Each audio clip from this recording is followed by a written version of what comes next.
Dans le cadre des travaux que nous conduisons pour faire la lumière sur les événements survenus à l'occasion de la manifestation parisienne du 1er mai 2018, sur le fondement de l'article 5 ter de l'ordonnance du 17 novembre 1958, qui confère à la Commission des lois les prérogatives d'une commission d'enquête, nous sommes réunis pour auditionner le commandant divisionnaire Pierre Leleu, commandant d'unité de la CRS 15 de Béthune. En ma qualité de présidente de la Commission des lois, vous savez que j'ai le pouvoir d'organiser nos travaux. Je vous rappelle en outre que cette convocation a été décidée avant-hier sur le fondement d'une décision de l'ensemble de la Commission des lois. Autrement dit, la décision du co-rapporteur, M. Guillaume Larrivé, de suspendre sa participation à nos travaux ne fait nullement obstacle à la tenue de cette réunion. Au-delà, il était particulièrement intéressant de vous entendre, puisque vous dirigez la compagnie de CRS qui était présente sur place le jour des événements sur lesquels nous travaillons, la CRS 15 de Béthune. Vous étiez l'un des 2 officiers présents sur place, place de la Contrescarpe et dans les rues adjacentes. Je vous remercie d'avoir fait en sorte d'être présent aujourd'hui pour nous aider à comprendre ce qui s'est vraiment passé ce jour-là. Après avoir prêté serment, le commissaire divisionnaire Pierre Leleu, commandant d'unité donc de la compagnie CRS 15, tiendra un propos liminaire, puis moi-même, je lui poserai quelques questions. Le commissaire divisionnaire y répondra et répondra ensuite aux questions des groupes qui sont présents dans la salle aujourd'hui. Concernant le travail qui nous réunit aujourd'hui, je vous rappelle que les questions que vous poserez devront être limitées sur le fond par le principe de la séparation des pouvoirs, en vertu duquel il est interdit aux travaux d'une commission d'enquête de porter sur des faits donnant lieu à des poursuites judiciaires aussi longtemps que celles-ci sont en cours. La garde des Sceaux nous a fait savoir le 23 juillet qu'une information judiciaire était ouverte. Je vous ai donné lecture de son courrier et nous avons appris hier qu'une nouvelle enquête préliminaire sur d'autres faits s'étant déroulée place de la Contrescarpe avait été également ouverte. Je vous rappelle également que cette audition est ouverte à la presse, qu'elle est diffusée en direct sur la chaîne parlementaire et qu'elle fait l'objet d'une retransmission en direct également sur le site de l'Assemblée nationale. Conformément aux dispositions de l'article 6 de l'ordonnance du 17 novembre 1958 relatif aux commissions d'enquête, je vais vous demander, monsieur le commissaire divisionnaire, de prêter le serment de dire la vérité, toute la vérité, rien que la vérité. Je le jure. Je vous remercie. Monsieur le commissaire divisionnaire, vous avez souhaité faire une déclaration liminaire. Je vais vous donner la parole. Merci, Madame la Présidente. Je me permets tout d'abord de rectifier. Je ne suis que commandant divisionnaire et non pas commissaire divisionnaire. Le 1er mai dernier, la CRS 15, dont j'assure le commandement, était mise à disposition de Monsieur le préfet de police à Paris en vue d'un service de maintien de l'ordre à l'occasion de la manifestation intersyndicale. À 13h, j'assistais à une réunion préparatoire au siège de la délégation régionale CRS à Paris, au cours de laquelle était évoqué le risque de troubles à l'ordre public lié à la constitution d'un Black Bloc en marge de la manifestation. À 13h45, j'étais stationné avec mon unité, boulevard Saint-Marcel, placé sous l'autorité de TI 504, indicatif du commissaire désigné comme autorité civile. Celui-ci m'expliquait la mission dont les objectifs comprenaient la protection de l'hôpital La Pitié-Salpêtrière d'une part et la capacité à se projeter sur tout incident d'autre part. Dès 14h40, l'unité était pied-à-terre avec l'ensemble des équipements pour parer à toute éventualité. À 16h, sur instruction, je déployais mon unité en barrage boulevard de l'Hôpital avec un engin lanceur d'eau afin d'éviter la remontée du Black Bloc constitué de 1200 personnes vers la place d'Italie. Je recevais le renfort d'une autre unité et d'un autre engin lanceur d'eau pour conforter le dispositif et nous entamions une progression en direction du pont d'Austerlitz afin de repousser le Black Bloc et le déstabiliser pour mettre fin aux exactions commises. Les sommations étaient effectuées. La progression s'opérait sous un déluge de projectiles et engins incendiaires. Le mouvement, inscrit dans la dynamique, avec l'appui des engins lanceurs d'eau, permettait de déstabiliser le Black Bloc, de le repousser place Valubert, puis pont d'Austerlitz. L'intervention permettait en outre d'éviter la propagation d'un incendie dans une agence automobile. À 17h20, toujours sous l'autorité de TI 504, je faisais mouvement rue Monge pour nous déployer place de la Contrescarpe.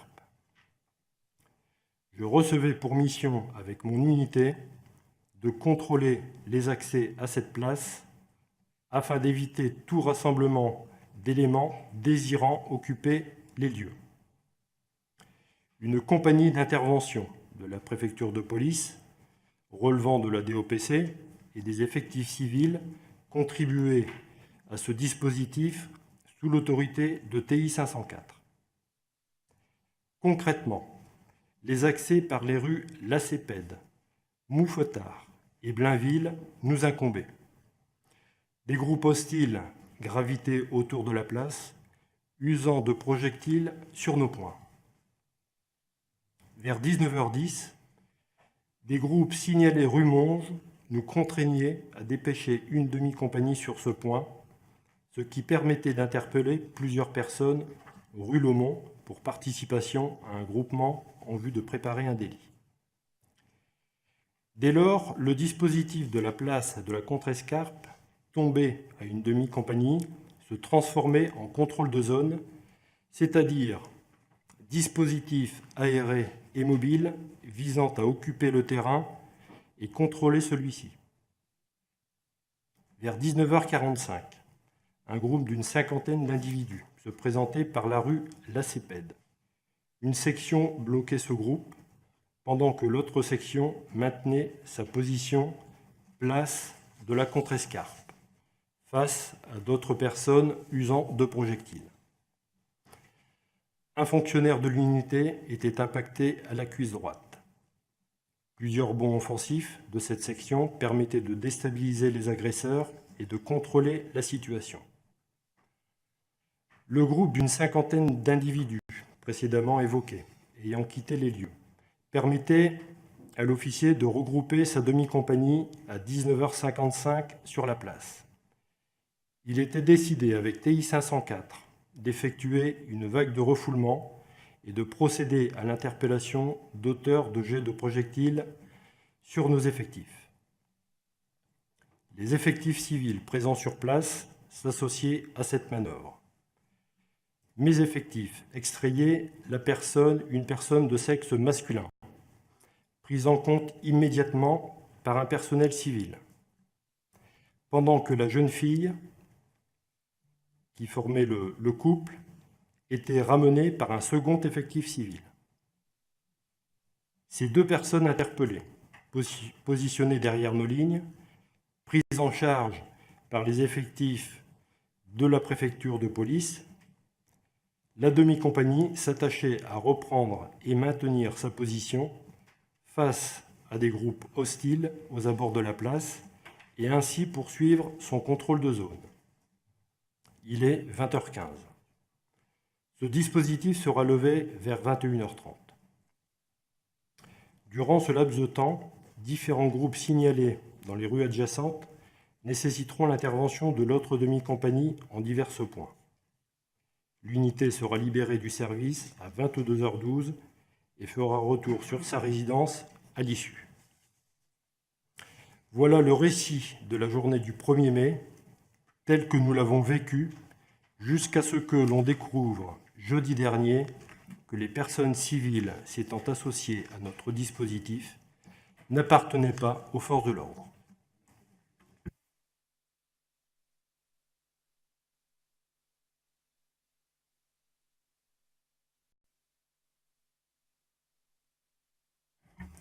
Commandant, je vous remercie. Nous avons auditionné, comme vous le savez, le ministre de l'Intérieur lundi dernier, et il nous a décrit une situation, une période d'extrême tension, un 1er mai qui s'annonçait lui-même difficile, avec des opérations de maintien de l'ordre qui apparaissaient délicates.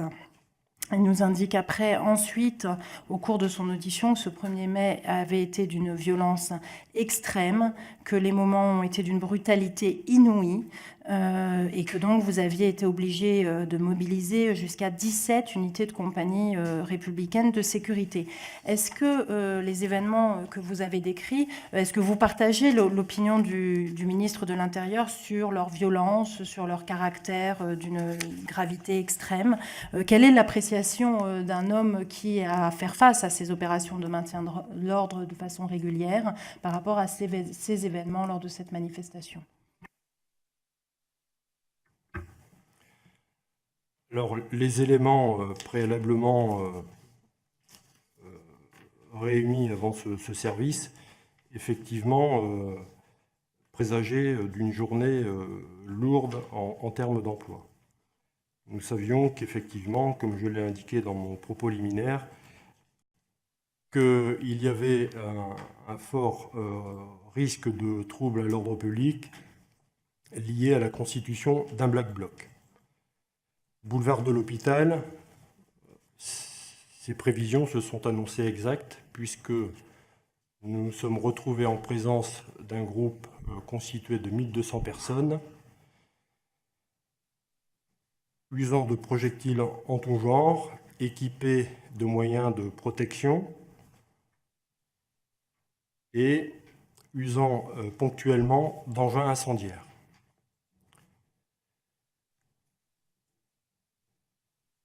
Après sommation, il avait donc été décidé de procéder au démantèlement de ce Black Bloc en le repoussant en direction du pont d'Austerlitz, ce qui a nécessité l'engagement de 2 engins lanceurs d'eau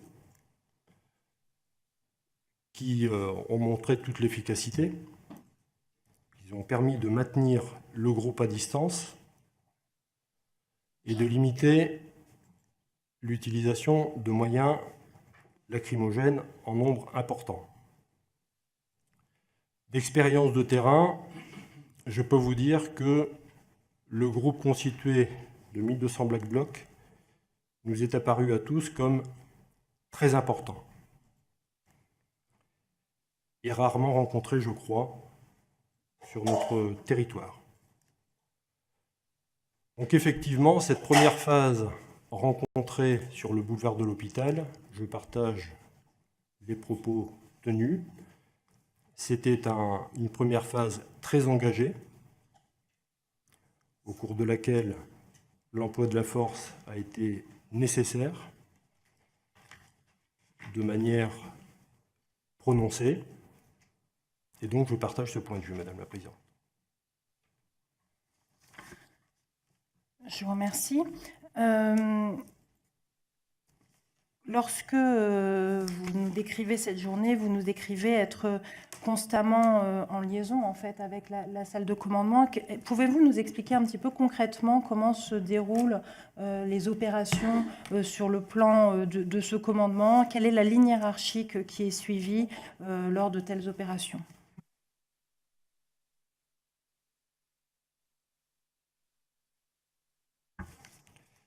Alors tout d'abord, il y a une architecture radio très spécifique. Nous disposons, pour les compagnies républicaines de sécurité, d'un réseau dirigé depuis la salle de commandement située à la préfecture de police. Et la préfecture de police dispose de son propre réseau radio. La coordination des forces s'effectue au niveau de la préfecture de police, sous l'égide du directeur de service d'ordre. Sur place, sur le terrain, la coordination se fait entre le commandant d'unité, donc le commandant de la force publique, que je suis, et le TI, le commissaire de police, désigné comme étant notre autorité civile. Concrètement, les instructions données par la salle convergent sur le terrain par nos deux réseaux distincts. Le commissaire de police reçoit les instructions, je reçois les mêmes instructions par mon canal, et sur le terrain, directement, physiquement, on se met en relation pour mettre en œuvre ces instructions et les moyens pour arriver aux objectifs assignés. Lors de ces événements, vous nous avez indiqué que vous ignorez, alors je ne suis pas exacte en fait, est-ce que vous étiez au courant qu'il y avait des observateurs qui seraient chargés d'observer donc les opérations que vous meniez, et si oui ou non, est-ce que habituellement on vous met au courant de la présence de tels observateurs ? Alors pour cette journée du 1er mai, je n'avais pas été informé qu'il y avait des observateurs présents dans le dispositif. Nous concernant, il est fréquent que l'on accueille au sein de nos formations des stagiaires, officiers de police, commissaires de police, magistrats, voire polytechniciens, qui sont en mission d'observation dans nos compagnies. Ça fait l'objet de notes de service ou télégrammes officiels. Et donc, on les accueille au sein des unités en stage d'observation d'une manière clairement identifiée. Quand vous parlez de stage d'observation, c'est plusieurs jours ou c'est juste un moment pour observer les opérations sur une demi-journée ou... Généralement, c'est sur une période d'une semaine, voire plus, puisque ça fait partie du cursus de formation des intéressés. Et on est bien d'accord, les observateurs que vous accueillez dans ce cadre-là, qui est un petit peu différent de celui que réalise la préfecture de police, sont bien assignés aux mêmes fonctions, c'est-à-dire juste une fonction d'observation et en aucun cas une fonction de participation aux actes de maintien de l'ordre que vous réalisez.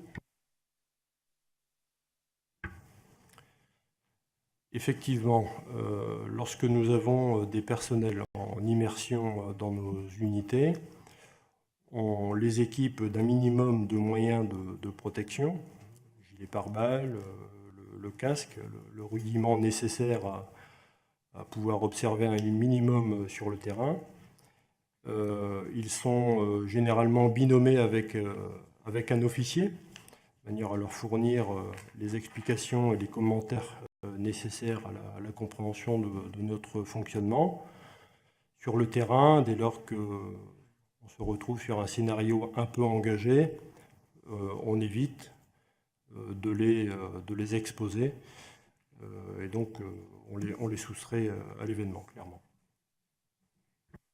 Et sur des événements dont on sait, et manifestement vous étiez préparé aussi à leur gravité extrême, est-ce qu'il vous semble normal et opportun d'avoir des observateurs sur ce genre d'opération ?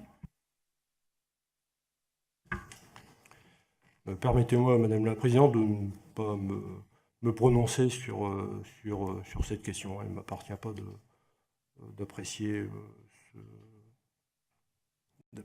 ce point. Très bien. Est-ce que vous connaissiez les personnes qui sont actuellement mises en cause dans les procédures judiciaires en cours, donc les 3 officiers de police, M. Benalla ou M. Kras? Est-ce que... Alors non, absolument pas. J'ai appris leur existence jeudi dernier, comme beaucoup de monde, via la presse et les médias. Même les officiers de police qui étaient sur place, place de la Contrescarpe, vous n'aviez pas eu de contact avec eux? Alors, il faudrait me préciser de qui il s'agit. Moi, place de la Contrescarpe, je n'avais qu'un contact, et de toute façon, ça a été mon contact privilégié tout au long de cette journée du 1er mai, c'était TI 504, M. Creusat. En dehors de lui, je n'ai pas eu de contact privilégié sur la place de la Contrescarpe avec un autre officier. Vous n'aviez pas de contact avec M. Simonin, que vous ne connaissez pas, et vous n'aviez surtout pas de contact avec M. Mizerski, qui était le major chargé d'accompagner les 2 observateurs. Alors, je vais reformuler ma réponse. Si vous souhaitez connaître la réponse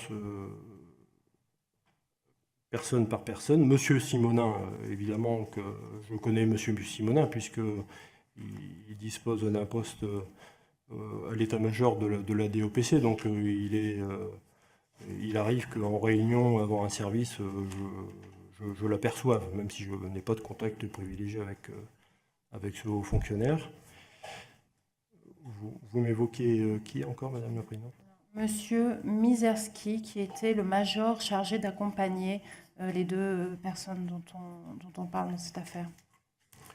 Alors, le major, effectivement, je l'avais aperçu à place de la contre-escarpe. Bon, on n'a pas eu le temps d'échanger. Hein. Il y avait beaucoup de travail ce jour-là, mais j'avais aperçu. Je connais son visage et son grade et approximativement sa fonction au sein de l'état-major de l'APP, mais sans plus. Et j'avais aperçu effectivement sa présence. Très bien. Voilà pour cette première série de questions. Donc, je vais donner la parole pour le groupe La République En Marche à M. Thomas Rudigoz. Merci Madame la Présidente. Mon commandant, tout d'abord, je tiens à vous remercier pour votre présence et saluer le travail qu'ont fait vos hommes pendant ces événements du 1er mai, parce qu'on oublie un petit peu dans cette histoire ce qui s'est passé et la gravité des faits qui ont été commis par des personnes extrêmement violentes, ces Black Blocs, et que ce sont ces personnes surtout sur lesquelles on devrait s'inquiéter aujourd'hui. D'ailleurs, on peut saluer noter l'ouverture d'une enquête préliminaire par le parquet de Paris, justement, par rapport aux violences des personnes qui ont été interpellées au moment du 1er mai par vos hommes. Sur ces événements, il y a quelque chose qui m'a interpellé quand on voit maintenant les nombreuses vidéos qui ont circulé. Certaines se sont rajoutées depuis les vidéos qui ont été publiées par Le Monde. On a eu des nouvelles vidéos par Mediapart, par exemple, assez longues. Ce qui m'a interpellé, c'est de voir la facilité avec laquelle ces 2 hommes, M. Benalla et M. Kras, son acolyte, se promènent sur la place de la Contrescarpe, qui est quadrillée par vos hommes, dont on voit le travail de mise en sécurité important qu'ils font, car on voit d'ailleurs beaucoup de personnes avec des casques. D'ailleurs, ça m'a aussi un petit peu interpellé, mais ça n'est pas la question de les voir un peu comme ça, déambuler autour de vos hommes. Vos hommes sont en train de quadriller, sont en train de mettre en sécurité, comme vous l'avez bien expliqué, cette place de la Contrescarpe. Et on voit ces 2 personnes en civil, comme cela, se promener, tout d'un coup intervenir sur un point, interpeller vos hommes, cibler les 2 personnes, l'homme et la femme dont vous avez parlé. À ce moment-là, vos hommes les interpellent, d'ailleurs, saisissent tout du moins le garçon. La fille est saisie par une des personnes en civil. Donc, moi, il est évident que pour vos hommes, ils ont affaire là, et c'est ça que je voudrais que vous précisiez. Je pense qu'après, ils ont dû vous le faire remonter quand vous avez fait un débriefing de cet événement, même sans savoir qui était l'identité précise de M. Benalla et M. Kras. Néanmoins, leur façon de procéder, selon moi, aurait pu interpeller vos hommes, parce que on pourrait croire que ce sont des policiers en civil, mais à la fois, ils ont des attitudes, moi-même sans être un expert, qui ne me laissent pas entendre que ce sont vraiment des policiers, parce qu'ils ont des façons de procéder qui sont un peu incongrues, je dirais. Donc, ce qui m'intéresserait de savoir, c'est est-ce que vos hommes, tout de suite après, enfin, tout du moins dans la soirée, vous ont fait un débriefing en disant peut-être, voilà, nous étions accompagnés par des policiers en civil, on ne les avait jamais vus, parce que vous-même vous dites que quand même vous connaissez certains officiers ou sous-officiers, comme le major Mizerski. Alors, vous ne pouvez pas connaître tous les policiers de la place parisienne, mais néanmoins par rapport à l'attitude de ces personnages, et puis un peu leur agressivité, parce que vos hommes font preuve des fois d'actes forts, mais dans un contrôle de leur force et de la force publique, tandis que ces 2-là, ils sont assez déroutants dans leur façon d'agir. Est-ce qu'à ce moment-là, en soirée, ou le lendemain, je ne sais pas quand est-ce que vous faites un débriefing, est-ce que vous avez par vos hommes, et peut-être vous-même qui étiez sur place par moment, eu une analyse de la situation de ces personnes-là et cela vous a interpellé et questionné?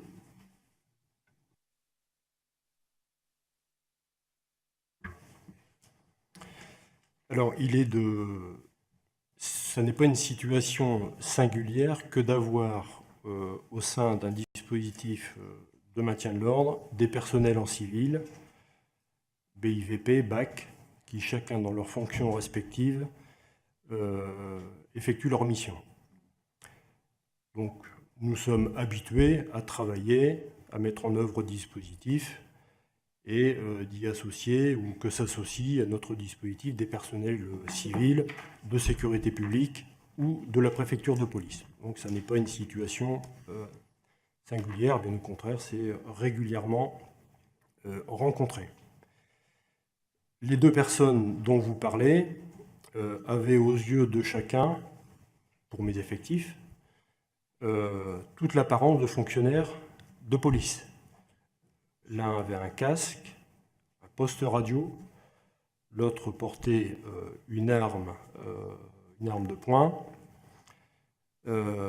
Ils étaient présents sur le dispositif en présence d'autres fonctionnaires de la police parisienne que je connais, le major, TI 504, donc tout porté à accréditer, et à vrai dire, on ne s'est même pas posé la question. Pour nous, tout naturellement, il s'agissait de fonctionnaires de police. Ensuite, quant au débriefing, avoir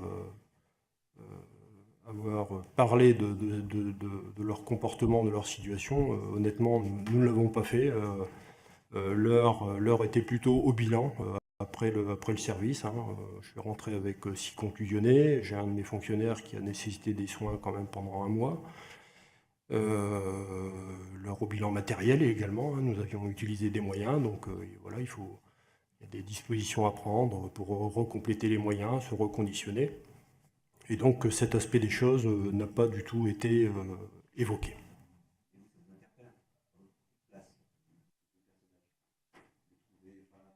Vous ne trouvez pas leur comportement étonnant? À chaud,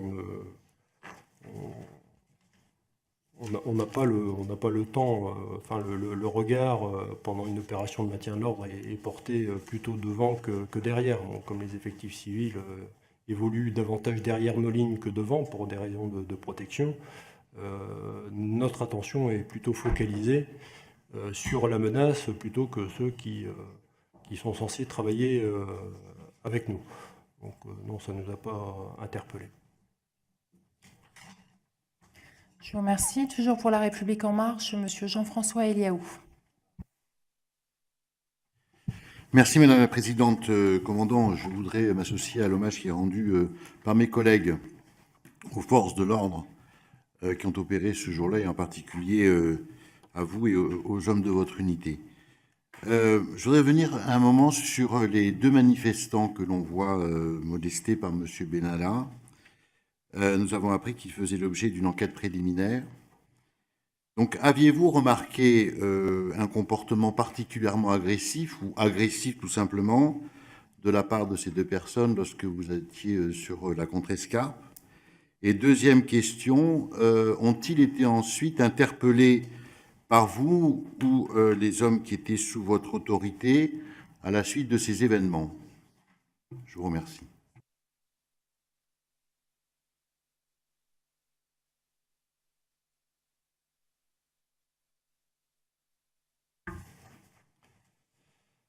Alors, les interpellations de ces 2 personnes se font à l'occasion d'une manœuvre décidée conjointement avec TI 504, autorité civile présente sur place. Il était convenu lors d'une manœuvre, plus exactement une vague de refoulement, d'essayer de procéder à des interpellations d'auteurs de jets de projectiles. Mes effectifs avaient plus particulièrement ciblé 2 personnes qui avaient usé longuement de jets de projectiles sur la place de la Contrescarpe pendant que mes effectifs s'affairaient à contrôler à contrôler la zone. Plus particulièrement, lorsque le mouvement offensif a été lancé, c'est le principe du commandement délégué. Le chef de groupe de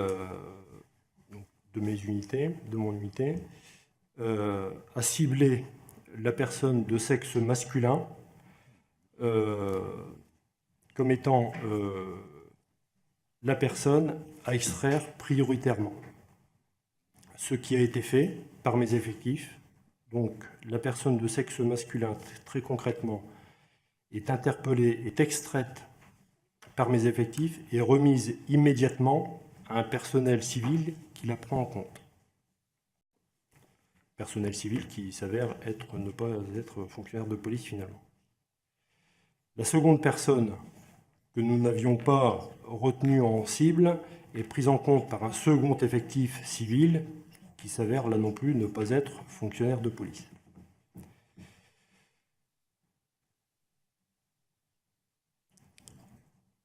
Une fois ces deux personnes interpellées, prises en compte par ces effectifs civils,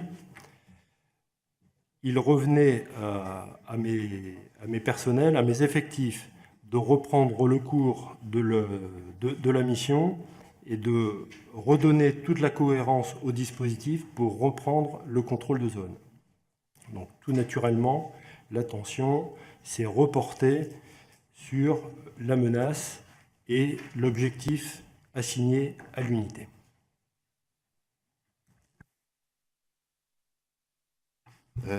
Juste une toute petite question. Concernant le vidéaste que l'on voit également sur la scène, la personne qui utilise son téléphone portable pour prendre un film vidéo, vous en avez eu connaissance, vous l'avez remarqué sur le moment? Alors, vous savez, lorsqu'on travaille sur des scènes de ce genre, il y a une présence relativement importante de journalistes et de badauds qui prennent des vues avec leur smartphone. Donc, c'était une personne parmi tant d'autres et nous ne l'avons pas spécialement remarqué. Je vous remercie. Pour la question suivante, Madame Catherine Kamowski. Merci Madame la Présidente. Commandant, je m'associe bien évidemment aux remarques qu'ont fait mes deux collègues précédemment sur l'efficacité et, je dirais, l'assurance que nous pouvons avoir du maintien de l'ordre républicain de la part de vos compagnies. J'aimerais, suite à ce que vous venez de dire et vos réponses aux deux questions précédentes, vous demander quand même quelques précisions. J'entends bien, et je veux juste que vous me le confirmiez en fait, simplement, j'entends bien que les deux personnes, on dit effectifs civils, auxquels les deux manifestants étaient remis, ne se sont jamais présentés à vous ou à votre chef de groupe comme personnel de police. Oui ou non?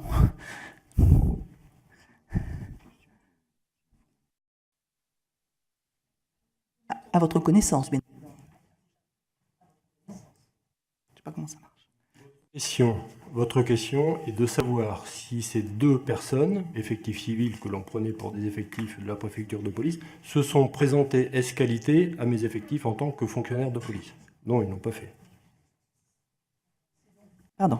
C'est donc uniquement par rapport à leur tenue qui était celle habituelle ou à peu près habituelle de fonctionnaires de police qu'ils ont été pris pour des fonctionnaires de police ?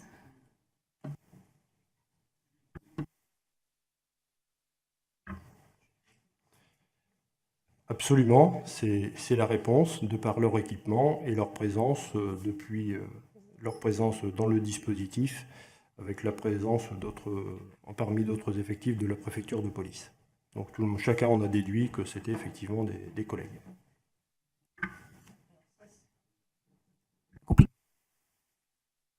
Ça, c'est le factuel, c'est ce qui s'est passé.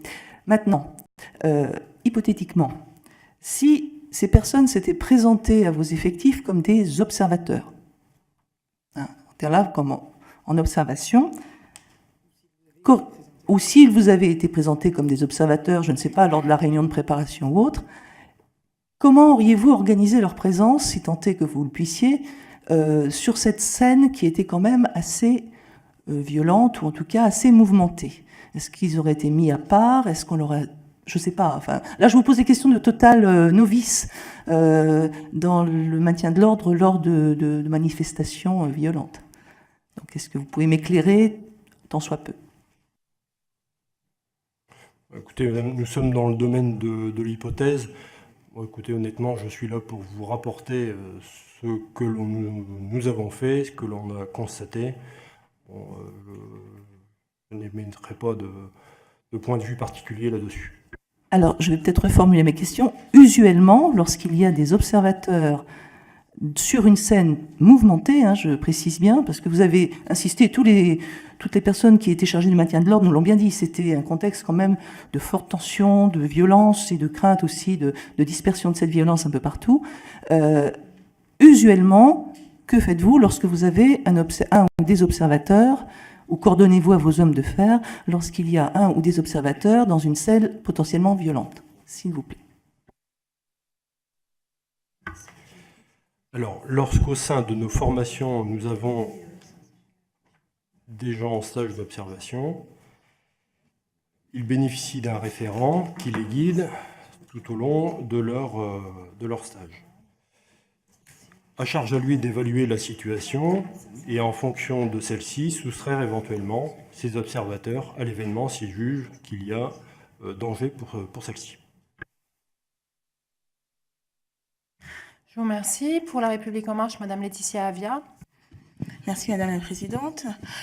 Monsieur le commandant divisionnaire, dans la continuité de la question qui a été posée par mon collègue tout à l'heure, donc on est revenu sur cette vidéo. Et cette vidéo qui a circulé beaucoup sur les réseaux sociaux avec ces agissements de la part d'Alexandre Benalla qui ont beaucoup choqué et qui m'ont choqué aussi à titre personnel avec donc ces actes vigoureux, disons, comme il les qualifie, vis-à-vis des personnes qui ont été interpellées. Il y a eu ensuite d'autres vidéos qui ont circulé. Tout à l'heure, mon collègue évoquait celle préalable à l'intervention d'Alexandre Benalla, mais il y en a également sur ce qui intervient après. Et donc la prise en charge de ces deux personnes par vos équipes. Une vidéo que j'ai trouvée extrêmement choquante aussi, avec des actes d'une interpellation qui est une interpellation forte. Avec des personnes qui sont appréhendées fortement contre un mur, qui sont fortement bousculées. Est-ce que vous avez pris connaissance de cette vidéo également? Est-ce que vous avez des éléments sur la suite de la prise en charge de l'interpellation de ces personnes? Et pourquoi est-ce qu'il a fallu trois CRS pour immobiliser un homme après cette interpellation, enfin après cette première prise en charge par M. Benalla?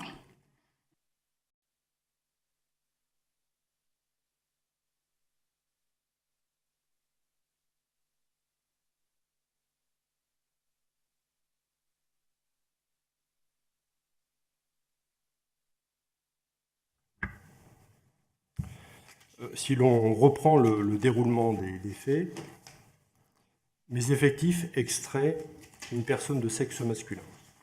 Cette personne est identifiée clairement comme auteur de jet de projectiles sur personne dépositaire de l'ordre de l'autorité publique. Cette personne est virulente. Elle est d'abord maîtrisée par mes effectifs, avec l'emploi de la force strictement nécessaire, proportionné, pour être prise en compte ensuite par des effectifs civils qui, derrière nos lignes, sont chargés d'en assurer la gestion jusqu'à la mise à disposition de l'officier de police judiciaire. Jusque-là, il n'y a absolument rien à dire sur le le comportement de mes effectifs et la justification quant à l'interpellation. Vous parlez ensuite d'une scène, je crois, il y a tellement de vidéos qui circulent sur les réseaux sociaux que je ne vois pas très bien de quoi vous voulez parler. Si vous n'identifiez pas la vidéo en elle-même, est-ce que vous pouvez nous décrire précisément, une fois que Alexandre Benalla n'est plus en contact avec ces personnes, comment est réalisée la prise en charge donc, de ces deux personnes par vos équipes, et s'il vous a été remonté des difficultés dans la façon de les appréhender, puisque mon collègue me précisait que ce n'était pas 3, mais 5 personnes qu'il avait fallu pour les immobiliser in fine.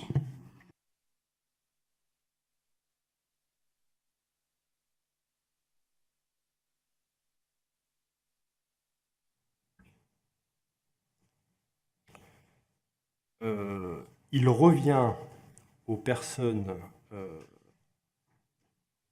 donc en l'occurrence les effectifs civils qui avaient pris en compte les interpellés, de les gérer.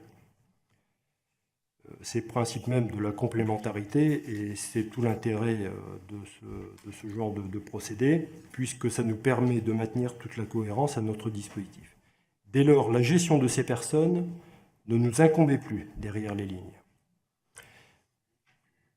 Maintenant, la vidéo à laquelle vous faites allusion, je ne vois pas de quoi il s'agit précisément, donc je suis en fait incapable de vous répondre véritablement. Je vous remercie. Pour le groupe MoDem, Madame Isabelle Floren. Merci Madame la Présidente. Merci, commandant, pour le compte-rendu très précis que vous nous avez transmis de votre journée du 1er mai. Moi, j'ai une question suite à l'enquête demandée, ouverte par le parquet de Paris et par le procureur Molins, sur le fait que, justement, les, entre guillemets, victimes ont aussi commis des agressions sur les policiers et qui n'ont pas été, en ce sens, c'est ce que demande comme éclaircissement le procureur, poursuivis pour les faits de violence à l'encontre des policiers lors, effectivement, de la manifestation et des violences de la place de la Contrescarpe.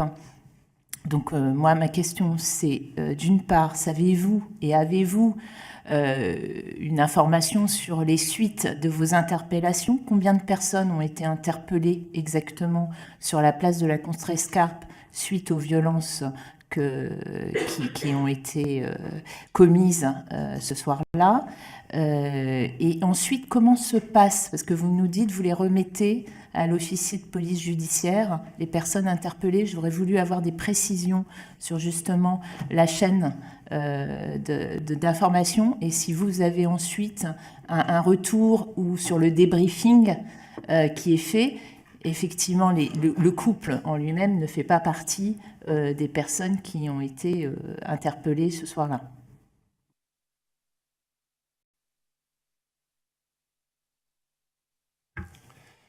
Alors, le schéma de fonctionnement s'agissant des interpellations en maintien de l'ordre. En maintien de l'ordre, nous perdons notre qualification judiciaire. Ce qui fait qu'en termes d'actes, ce sont des fiches de mise à disposition qui sont rédigées, qui permettent a posteriori à l'officier de police judiciaire d'établir les faits à l'encontre de la personne interpellée et éventuellement d'auditionner le ou les fonctionnaires interpellateurs afin d'établir les faits. C'est un premier cas de figure. Nous interpellons directement les personnes en l'absence d'effectifs territoriaux présents sur les lieux. C'est nous qui assurons la gestion et nous avons l'obligation juridique d'assurer la protection de ces personnes jusqu'à leur présentation devant l'officier de police judiciaire.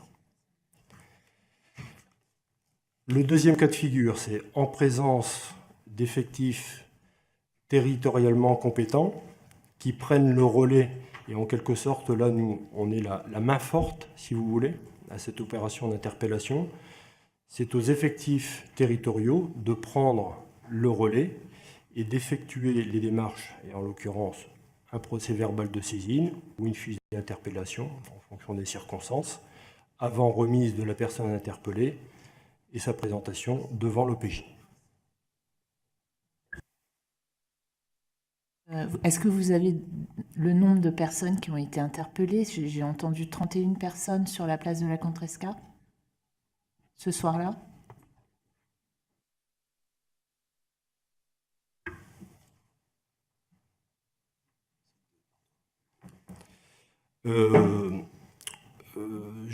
Pour notre part, 2 personnes ont été interpellées, enfin, nous avons connaissance de l'interpellation de 2 personnes.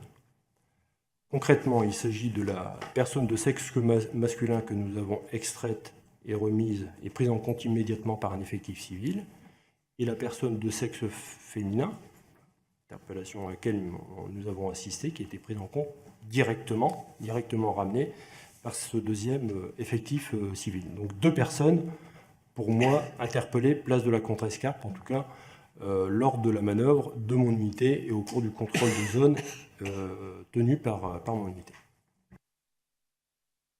Donc interpellés par vous, mais non poursuivis par les officiers ou par les civils. C'est bien ça le... Alors là, malheureusement, je ne suis pas en mesure de vous donner les suites judiciaires apportées aux interpellations que nous faisons dans ce cadre. Je vous remercie. Monsieur Alain Touré. Oui, mon commandant, je voudrais avoir un peu des précisions sur l'ambiance de la manifestation et de la présence de ces 1200 Black Blocs.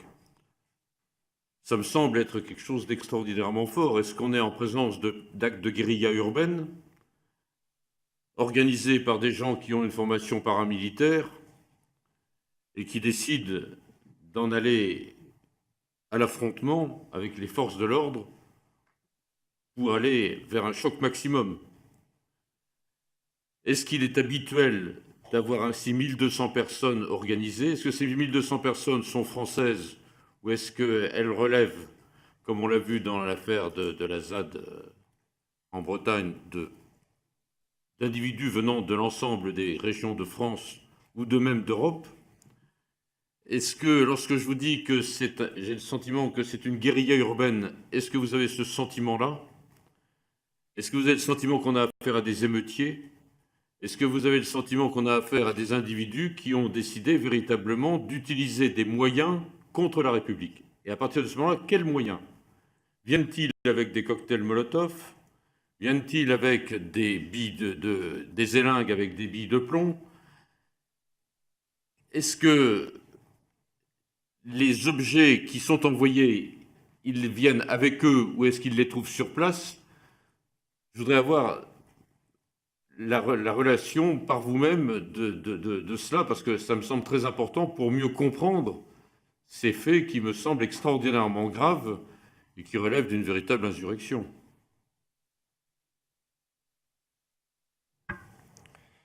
Alors, je vais vous livrer ma perception des choses en tant que chef tactique, homme de terrain, puisque je ne suis pas affecté dans un service de renseignement.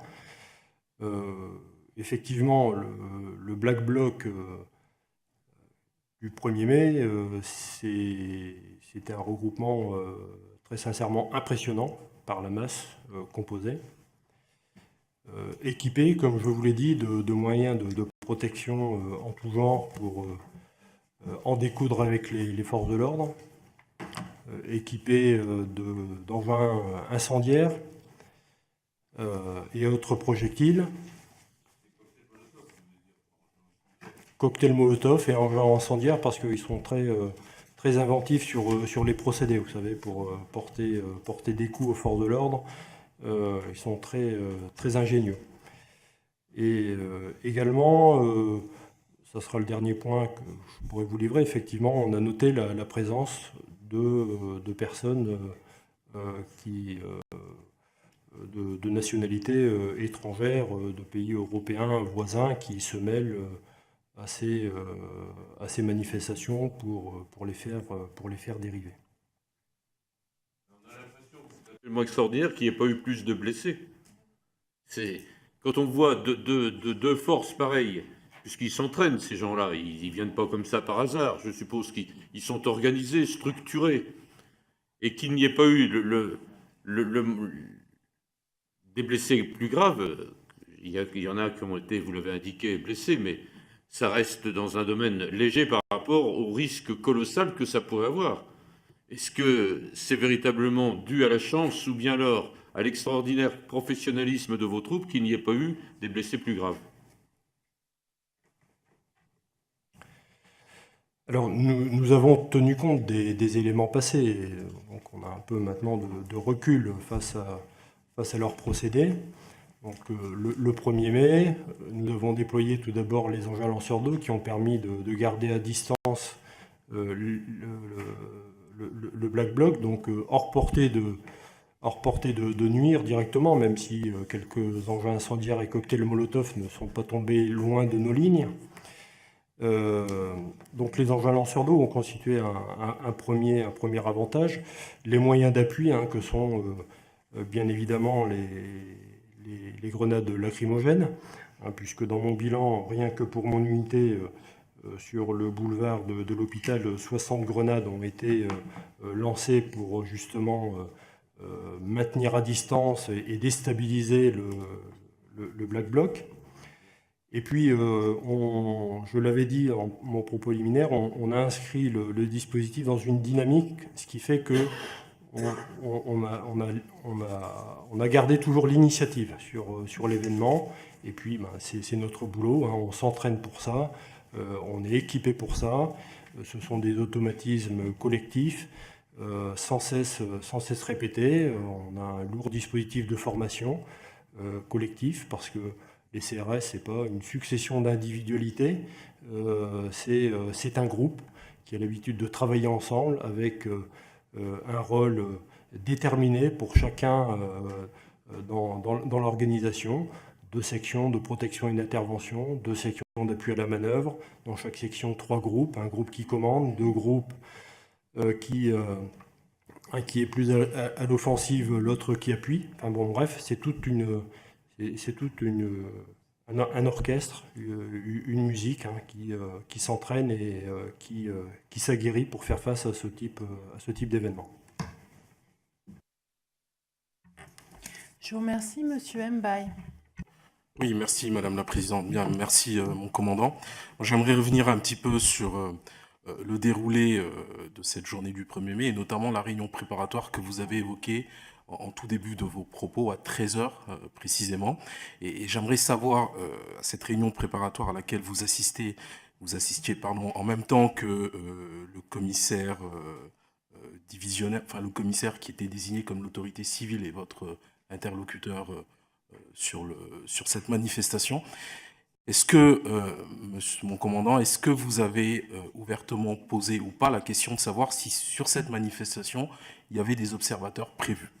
Est-ce qu'il était dans vos prérogatives ou dans votre rôle de commandant divisionnaire de poser cette question à cette réunion préparatoire? Et puis, je reviendrai sur la question qu'a posée ou le constat qu'a pu faire ma collègue tout à l'heure sur ces 2 observateurs. Est-ce que, je vous reformule la question de manière un petit peu plus directe, est-ce que ces 2 personnes se sont présentées à votre commandement ou à vos hommes une fois sur le terrain? Est-ce qu'ils se sont présentés comme étant des observateurs?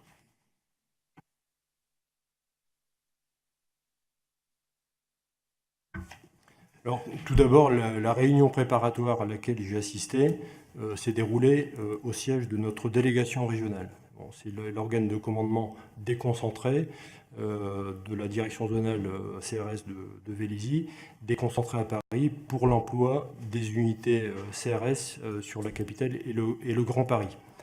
Donc nous étions en réunion et il n'y avait que les commandants d'unités CRS et le chef de géo, le chef de groupement opérationnel, au cours de cette réunion. Bon, habituellement, on ne pose pas la question au préalable de savoir si, oui ou non, il y a des observateurs sur tel événement. Lorsque ça se produit, c'est le service concerné qui présente éventuellement ces personnes en stage. À quel moment alors vous avez ou pas tenu une réunion avec le service concerné justement pour préparer cette manifestation, et à quel moment ils auraient pu vous dire si oui ou non sur cette manifestation des observateurs seraient accueillis?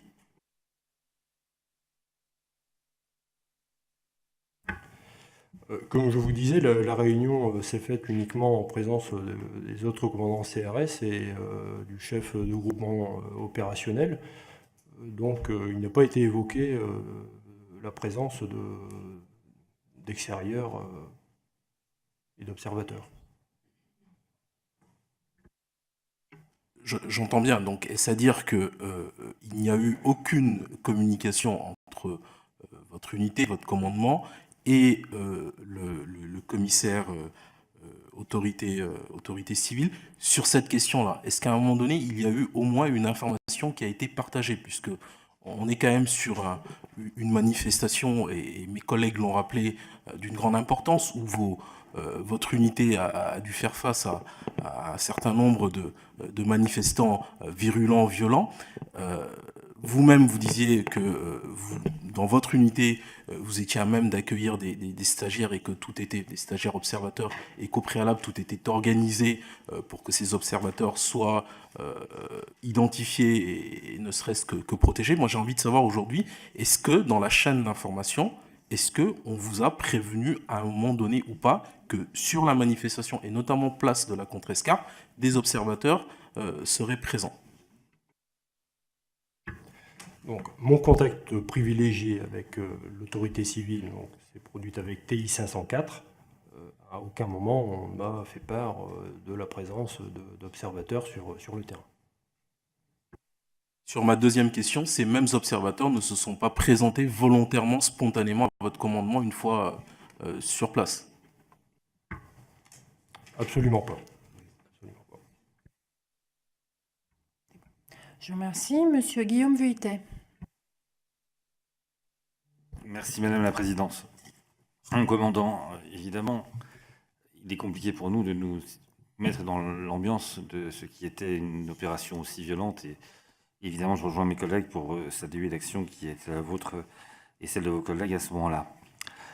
Pour autant, en effet, ce qui nous importe, c'est de savoir comment deux personnes qui n'étaient pas des policiers, on peut se retrouver en train d'agir comme des policiers sur un site particulièrement violent. C'est ça qui dépose, avec du matériel en plus, qui les fait d'ailleurs passer pour des policiers.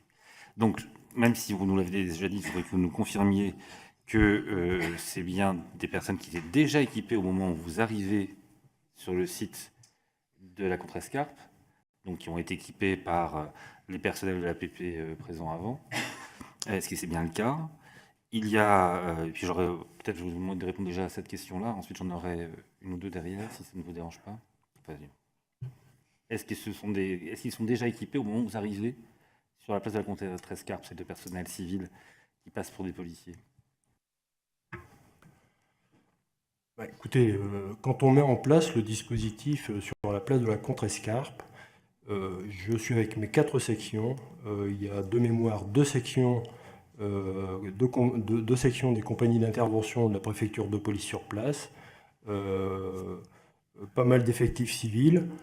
Alors, est-ce que ces 2 personnes étaient présentes déjà à ce moment-là? Je ne suis pas en mesure de vous le dire. Nous, en tout état de cause, quand mes effectifs les voient s'associer à notre travail, à notre action, ils sont équipés, effectivement. Il y a en effet des images qui sont assez choquantes, en tout cas de notre point de vue, quand ces 2 personnes appréhendent, en tout cas s'adressent au couple qui sera par la suite interpellé. Il y a des images où on voit un homme qui est à terre et qui est fortement secoué, on va dire ça comme ça. Est-ce que vous avez ressenti le besoin, l'intention, est-ce que vous êtes Est-ce que vous avez pu avoir conscience de ce qui se passait, vous, vos collègues, et vous subordonnez, ou est-ce qu'il y a eu une volonté d'intervenir pour faire en sorte de limiter ce moment qui était un moment particulièrement violent?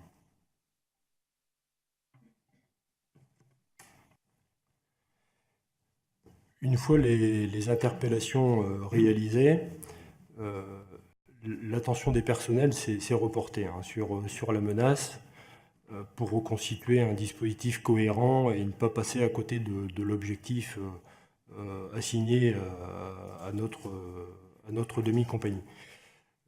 Donc, de ce fait, non, très franchement, il n'y a pas eu de volonté de quoi que ce soit une fois les interpellations et les personnes positionnées derrière nos lignes. Est-ce que vous avez le souvenir d'avoir vu le major dont nous avons parlé tout à l'heure prendre en charge ces 2 personnels civils que vous assigniez des policiers parce que leur équipement vous amenait à le faire? Est-ce que vous avez le souvenir de l'avoir vu à proximité, visiblement être avec eux? Non, de toute façon, je n'avais pas spécifiquement remarqué ces 2 personnels civils plus que d'autres. Voilà, ça allait, ça venait, nous étions là, il y avait des effectifs de la préfecture de police. Voilà, c'était des fonctionnaires parmi tant d'autres et je n'ai rien remarqué de particulier. Je vous remercie, Madame Nicole Dubré-Chirat. Merci, commandant, des informations que vous nous apportez et des actions de maintien de l'ordre que vous menez avec vos hommes au quotidien. Je voudrais revenir et compléter les questions de mes collègues précédemment sur la prise en charge d'un observateur. Vous nous avez bien expliqué que vous-même, quand vous acceptiez un observateur, vous l'équipiez, vous lui mettiez quelqu'un en binôme et vous évitiez de l'exposer ou de le soustraire. Visiblement, là, ça n'était pas tout à fait la même situation pour la police et vous n'étiez pas informé de leur présence.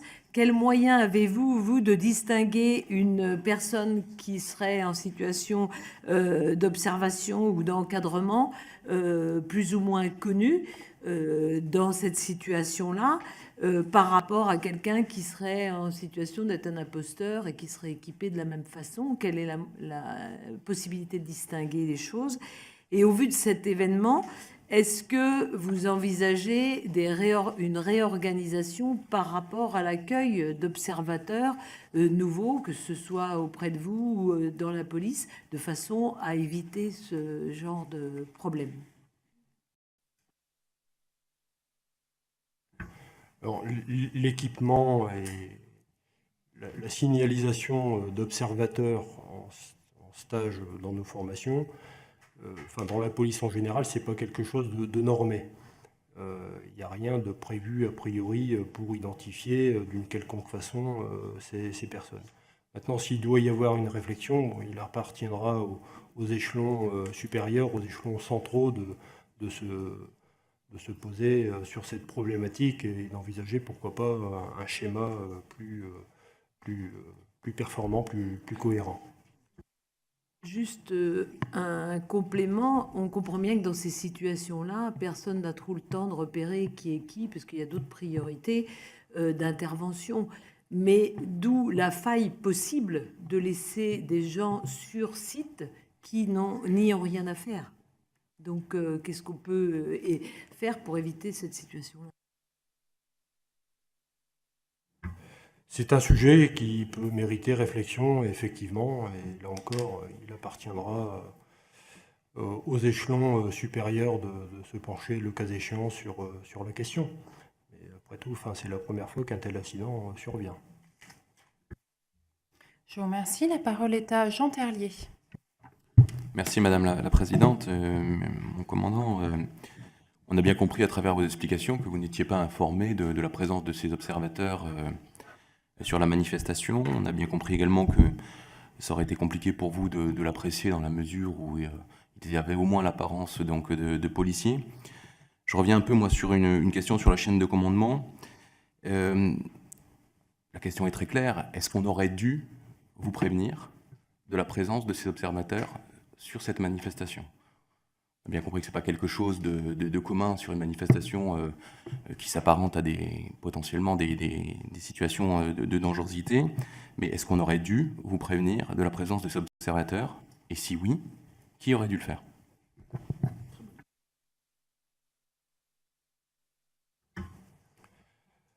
Alors, il revient au service de police accueillant des observateurs ou des stagiaires de les présenter. C'est ce qui se fait, enfin, c'est ce que nous faisons habituellement. C'est tout ce que je peux vous répondre. Mais vous nous confirmez bien qu'on aurait dû vous prévenir?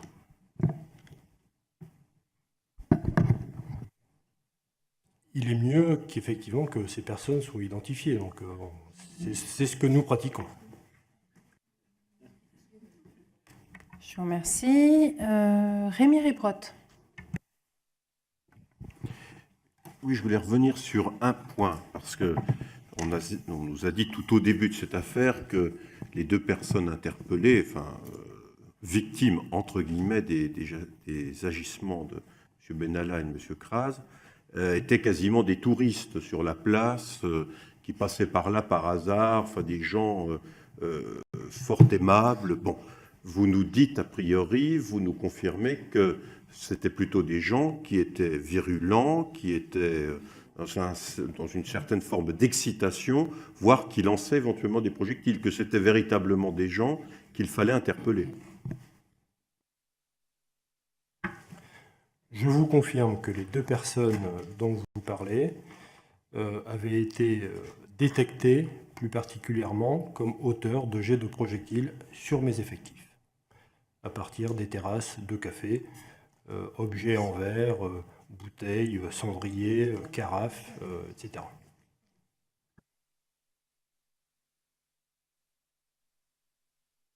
Vous aviez même indiqué tout à l'heure qu'en fait vous les avez identifiées parce que c'était celles qui on lançait vraiment beaucoup, quoi, que ce n'était pas du tout des actes isolés. C'est ce que vous aviez indiqué précédemment pendant votre audition.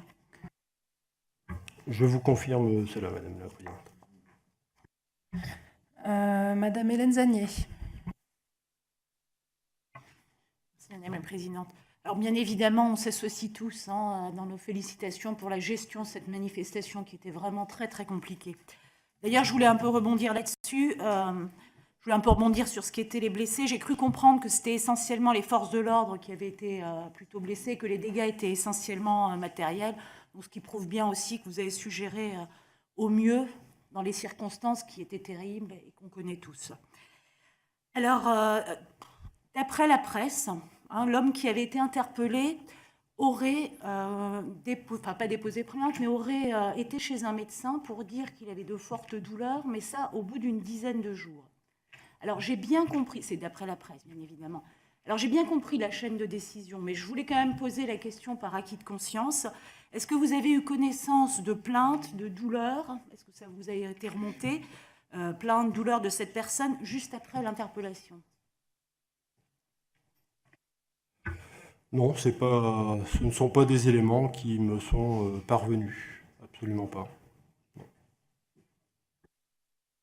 Je vous remercie. Madame Naïma Mouchou. Merci Madame la Présidente. Merci commandant de votre présence. Ma question est simple. Est-ce que vous estimez que l'intervention de M. Benalla le 1er mai, place de la Contrescarpe, pour interpeller, pour mettre peut-être un terme à ce qui était en train de se passer, est-ce que cette intervention était à vos yeux légitime à ce moment-là?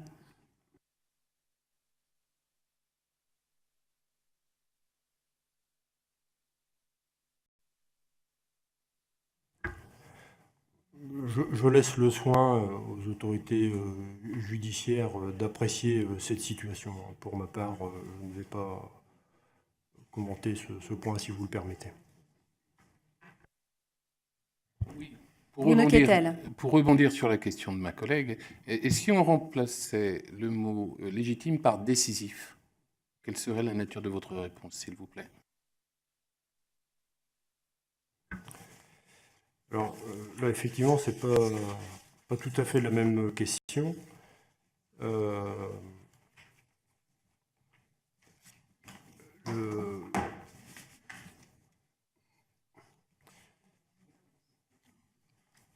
L'unité manœuvrait sans difficulté, le contrôle de zone était maintenu.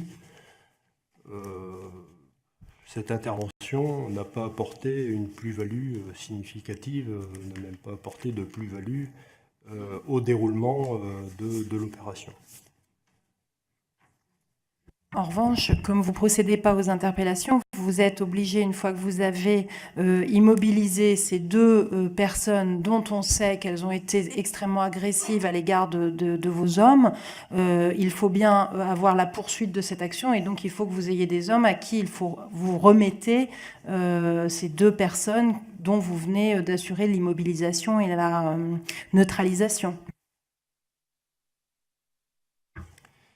Alors, l'intérêt d'intervenir en complémentarité d'effectifs civils, effectivement, c'est de pouvoir garder la cohérence du dispositif et d'immobiliser le moins d'agents possible à la gestion des interpellations.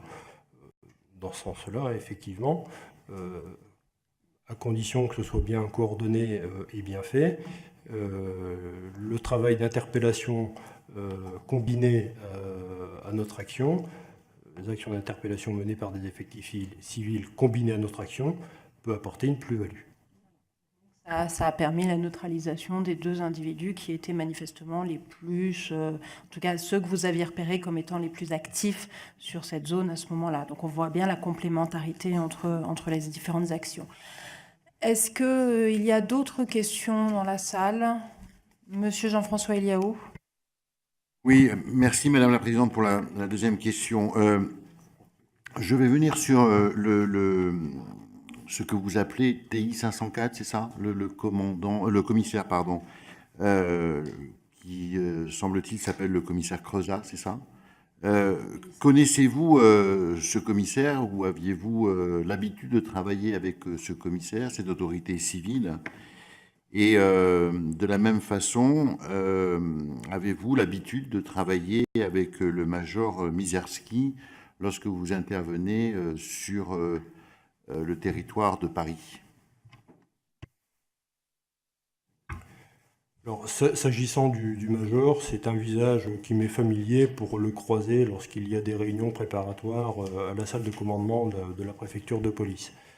En revanche, s'agissant de TI 504, donc le commissaire Crezat, c'est un TI donc, de la DOPC, donc affecté au service de maintien de l'ordre. Donc j'ai travaillé à plusieurs reprises, effectivement, sous son autorité sur Paris. Je vous remercie. Madame Naïma Mouchou.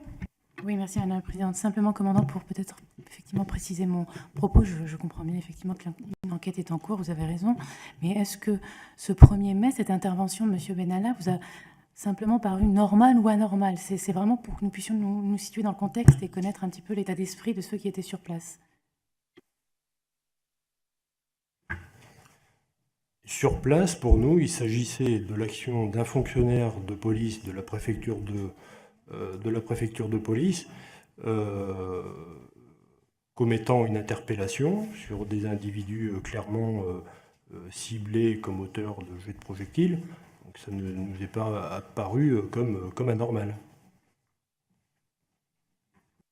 Je vous remercie. Monsieur Thomas Rudigoz. Oui, une courte question, mon commandant.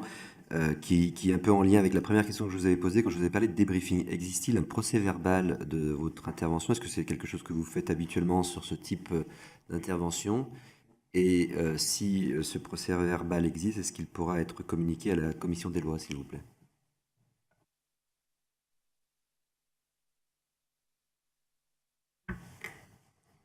Alors, à l'issue d'un service d'ordre public, nous établissons ce que l'on appelle le compte-rendu de service. C'est un télégramme adressé à notre chaîne hiérarchique qui relate le déroulement des faits, le bilan et un certain nombre d'autres points plus administratifs.